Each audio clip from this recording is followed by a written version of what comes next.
pessoal, tudo bem com vocês? Sejam bem-vindos a mais uma aula de Biologia do Fica em Casa Aprendendo. Eu sou o professor Celso Ramos e nessa aula nós vamos trabalhar bioquímica. Agora vamos responder algumas questões de bioquímica. Só lembrando, a bioquímica é a área da biologia que estuda as principais biomoléculas, que são os componentes que formam os seres vivos, ok? Aí nós estudamos carboidratos, nós estudamos vitaminas, proteínas, sais minerais, tá? E ácidos nucleicos. E agora nós vamos para a primeira questão.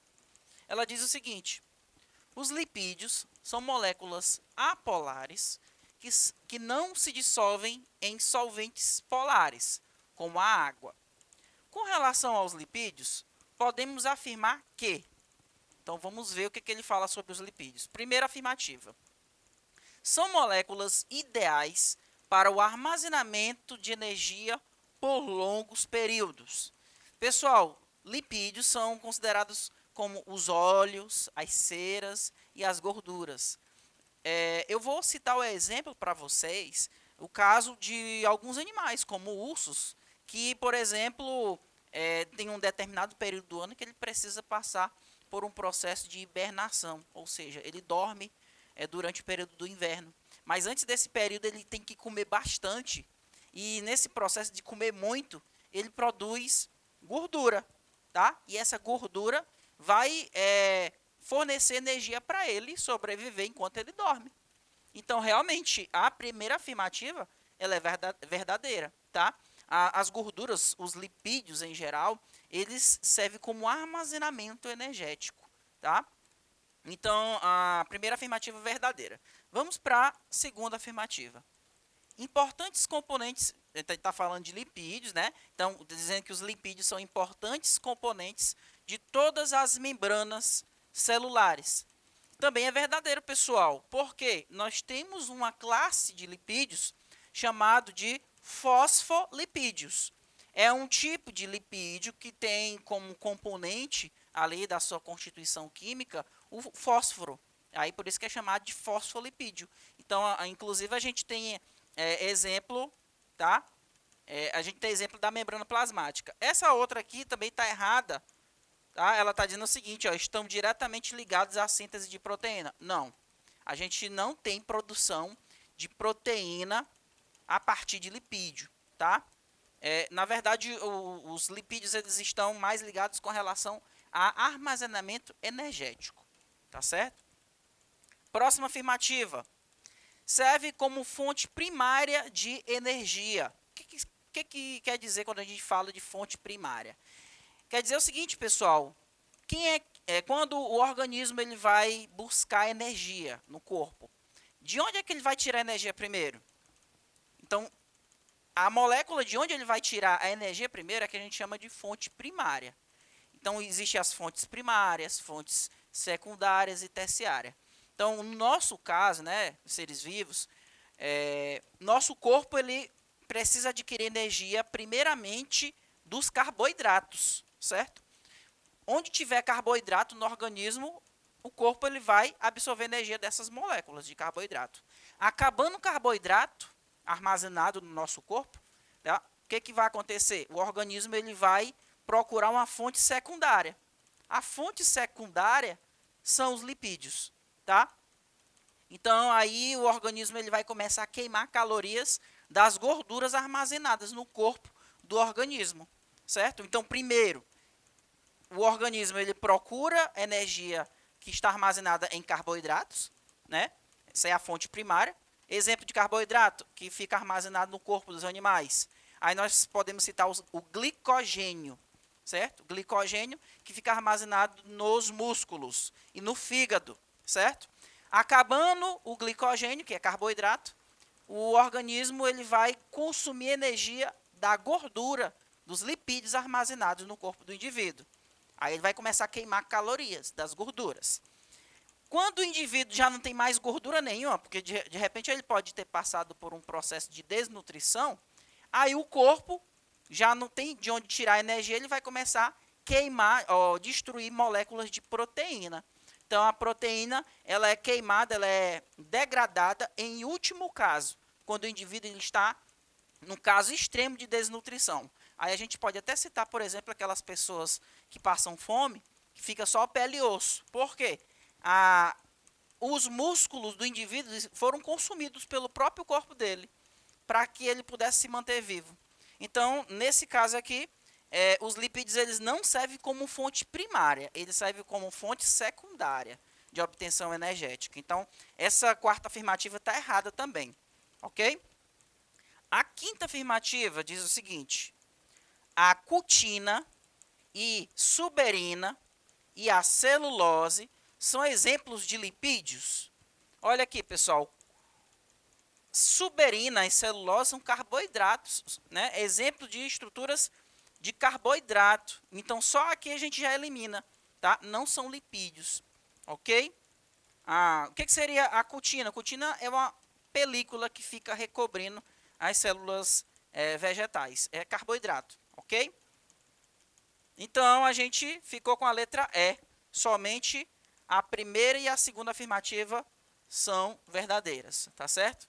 Então, letra E. Próxima afirmativa. Aliás, próxima questão, né?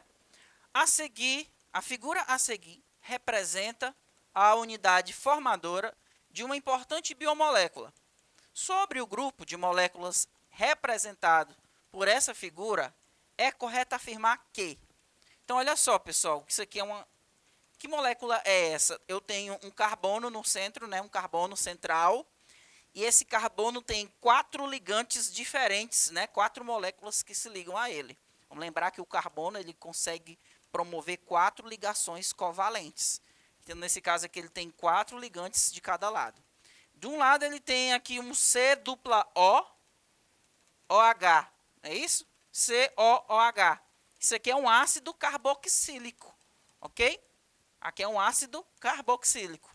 Aqui eu tenho hidrogênio. Aqui eu vou ter um radical. Esse radical ele vai depender da molécula que vai estar nesse local. E eu tenho aqui um agrupamento NH2, tá? Porque é a mesma coisa, ó, H2N é a mesma coisa que NH2. NH2 é o agrupamento amina. Então eu tenho uma amina de um lado, ácido carboxílico do outro. Então, aminoácido. Isso aqui é um aminoácido, ok? E o aminoácido é uma molécula que forma as proteínas, é isso? Então, ele está pedindo aqui, sobre o grupo de moléculas representado pela figura, é correto afirmar o quê sobre esse aminoácido?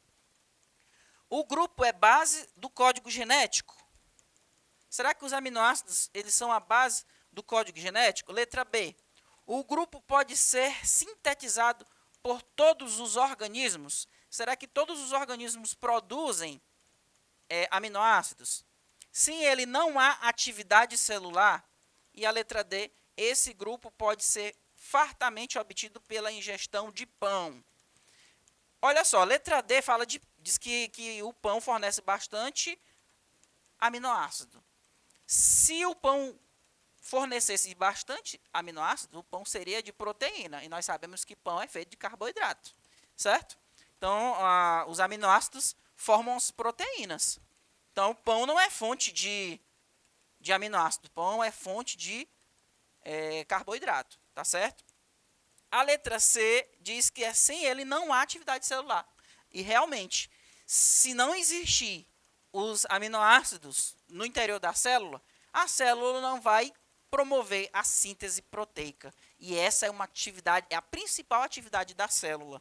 Então, a alternativa correta vai ser a letra C, ok?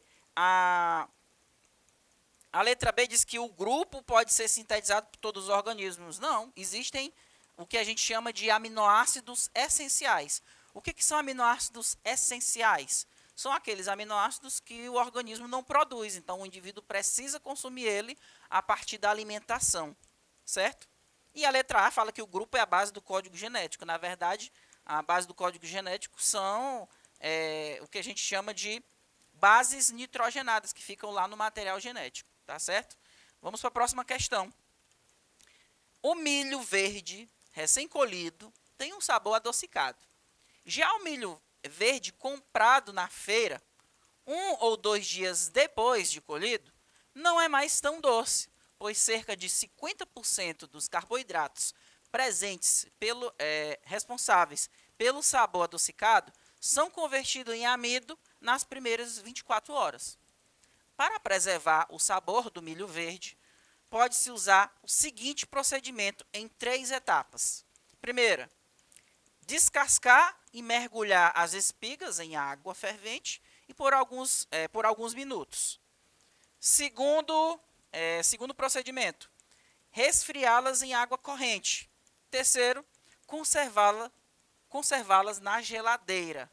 Então, a gente acabou de ver aqui a questão explicando sobre a diferença do milho que você colhe na roça, ali rapidinho, para o milho que você compra na feira. Aquele que você colhe, por exemplo, na roça, se você for cozinhar ele ou assar ele rapidinho, você vai sentir o gostinho doce. Ele é mais gostoso, né? Porque ele é fresquinho. Já aquele que você compra na feira, já não está tão doce. E ele acaba de explicar por quê. Nas primeiras 24 horas, aquele açúcar que está ali presente no milho, ele vai ser convertido em amido. E aí o milho ele vai armazenar, né, as células do milho vão armazenar esse açúcar na forma de carboidratos, na forma de amido, né, que são carboidratos mais complexos, tá certo? E aí ele perde aquele gostinho doce que ele tinha antes. E aí, para você não perder essa propriedade, ele apresentou alguns procedimentos. Primeiro, descascar, né, mergulhar as espigas em água fervente por alguns minutos, depois resfriá-las em água corrente, depois conservar na geladeira. Tá? A preservação do sabor original do milho verde pelo procedimento descrito pode ser explicada pelo seguinte argumento. Então, a gente vai ver por que ele vai preservar, por que o sabor do milho doce fica preservado quando a gente faz esse procedimento. Letra A. O choque térmico converte as proteínas do milho em amido até a saturação. Este ocupa o lugar do amido, que seria formado espontaneamente. Então, já fala bem aqui, ó, o choque térmico converte a proteína do amido, as proteínas do milho em amido. Como é que proteína vai se transformar em amido? Pessoal, proteína e amido são duas classes de moléculas diferentes. Né? A amido é um carboidrato. Como é que a proteína vai se transformar no carboidrato? Então, a letra A já está errada aqui. Tá certo? Letra B. A água fervente e o resfriamento impermeabilizam a casca dos grãos de milho, impedindo a difusão de oxigênio e a oxidação de glicose. Vamos logo para a letra C. Né? Micro-organismos que, ao retirarem nutrientes dos grãos, convertem esses carboidratos em amido. São destruídos pelo aquecimento. Pessoal, a gente não tem ação de micro-organismo aqui. Tá? Vamos para a próxima alternativa. O aquecimento desidrata os grãos de milho, alterando o meio de dissolução, onde ocorreria espontaneamente a transformação desse carboidrato em amido. Você desidrata, como é que ele mergulhou na água? Se ele mergulhou na água, ele não vai desidratar, né? E a letra E, as enzimas responsáveis pela conversão desse carboidrato em amido são desnaturadas pelo tratamento da água quente. Isso aqui é verdade. O que são as enzimas? As enzimas são feitas de proteínas. Quando você esquenta, essas proteínas perdem o formato natural que ela tinha. Ela sofre o que a gente chama de desnaturação. Quando ela perde essa forma natural que ela tinha, ela perde a função dela. Então, a letra E vai ser a alternativa correta. Tá certo, pessoal? Próxima questão. Vamos lá. Recentemente, a engenharia genética possibilitou a transferência de genes da rota de biossíntese da provitamina A para o gene do arroz. De acordo com os autores do projeto, o consumo desse tipo de arroz poderia amenizar o problema da carência dessa vitamina em populações de países desenvolvidos. Em relação à provitamina A, é incorreto afirmar que. Então, ele quer a alternativa incorreta. Vamos só lembrar, pessoal, vitamina A, ela é chamada de retinol. Retinol. Retinol lembra a palavra retina. E retina é uma estrutura dos nossos olhos. É onde se formam as imagens. Tá? Então, a vitamina A, que é o retinol, ele ajuda na manutenção da retina. Inclusive, pessoas que têm uma deficiência de vitamina A na alimentação, ela pode apresentar um tipo de avitaminose, falta de vitamina A, que causa a cegueira noturna, que a gente chama de xeroftalmia, com X, tá? Xeroftalmia, ok? Então, é incorreto afirmar sobre a vitamina A. O quê? Vamos lá, letra A. Está associada ao beta-caroteno. Pronto. Será que essa provitamina A está associada ao beta-caroteno? A sua deficiência está associada à xeroftalmia? Primeiro, ele quer a alternativa incorreta. A letra A está correta. Por quê? Beta-caroteno é um tipo de lipídio com a função de pigmentação. Nós encontramos o beta-caroteno, por exemplo, no pigmento da cenoura, né? Aquele pigmentozinho que dá cor à cenoura. Ele é um beta-caroteno que vai ser convertido em vitamina A, tá certo? Então, ele está associado sim, a letra A. Só que a gente quer a alternativa incorreta. A letra B diz que a deficiência da vitamina A está associada à xeroftalmia. Está aqui, ó. Correto. Acabei de explicar para vocês antes de começar a ler as alternativas. Que é também chamada de cegueira noturna. Porque a vitamina A está relacionada com a manutenção da nossa retina. Letra C. Pode ser encontrada como provitamina na cenoura e na abóbora. Correto. Porque a cenoura e a abóbora têm esse beta-caroteno, que é o precursor, ou seja, a molécula que serve para formar a vitamina A. Tá certo? Letra D.